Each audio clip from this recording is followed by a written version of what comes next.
धन्यवाद अध्यक्ष महोदय।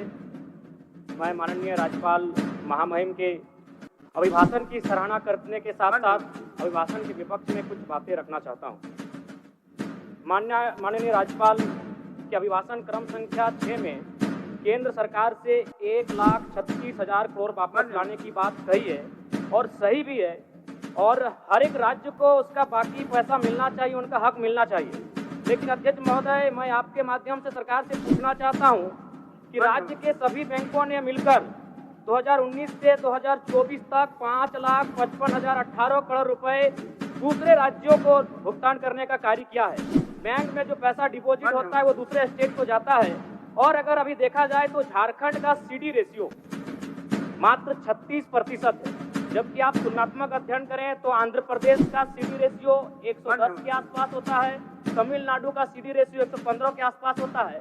अगर और सबसे महत्वपूर्ण बात कि बैंकर समिति के अध्यक्ष माननीय मुख्यमंत्री होते हैं, अगर इस पैसे को हम लोग बचा के अपने राज्य में ले आते हैं तो लोन के माध्यम से यहाँ के युवा, यहाँ के महिलाओं को अगर निर्गत कराते हैं तो बहुत बड़ी समस्याओं का निदान होगा। इसलिए मैं चाहता हूँ कि सत्ता का ध्यान इस ओर आकृष्ट हो।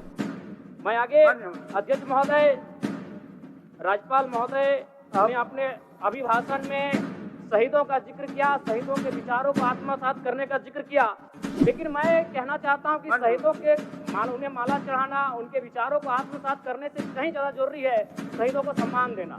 मैं एक झारखंड, चूंकि माननीय मुख्यमंत्री भी झारखंड आंदोलनकारी के सुपुत्र आज वो मुख्यमंत्री हैं, मैं भी एक झारखंड आंदोलनकारी का बेटा हूं, आज मैं विधायक के रूप में आपके बीच हूं, लेकिन आज असंख्य झारखंड आंदोलनकारी के परिवार है जो छत बिछत हो चुका है। इसलिए मैं चाहता हूं जिस प्रकार एसटी आरक्षण, ओबीसी आरक्षण और एससी आरक्षण, ईडब्ल्यूएस आरक्षण के साथ झारखंड आंदोलन की लड़ाई लड़ने वाले आंदोलनकारियों के परिवार को, आश्रितों को 5% आरक्षण की व्यवस्था की जाए, ये मैं सदन से मांग करता हूं। अध्यक्ष महोदय, थोड़ा सा और समय लूंगा। अब हो गया जयराम, जब सरकार का उत्तर होना है, अब सरकार फिर बाद में फिर सेकंड पारी में मौका मिलेगा। मान्यवर 30 सेकंड, मान्यवर 30 सेकंड।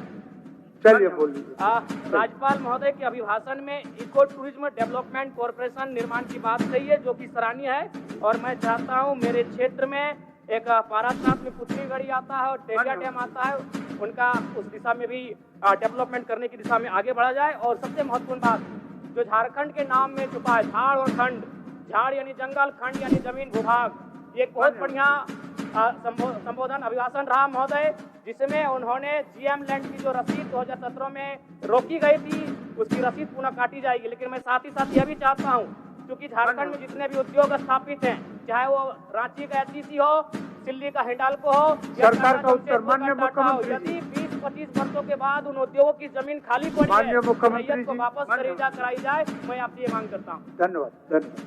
इस तरह के खबरों से अपडेट रहने के लिए अगर आप हमें यूट्यूब पर देख रहे हैं तो नव झारखंड टीवी चैनल को सब्सक्राइब जरूर करें, और फेसबुक पर देख रहे हैं तो पेज को फॉलो जरूर करें। धन्यवाद।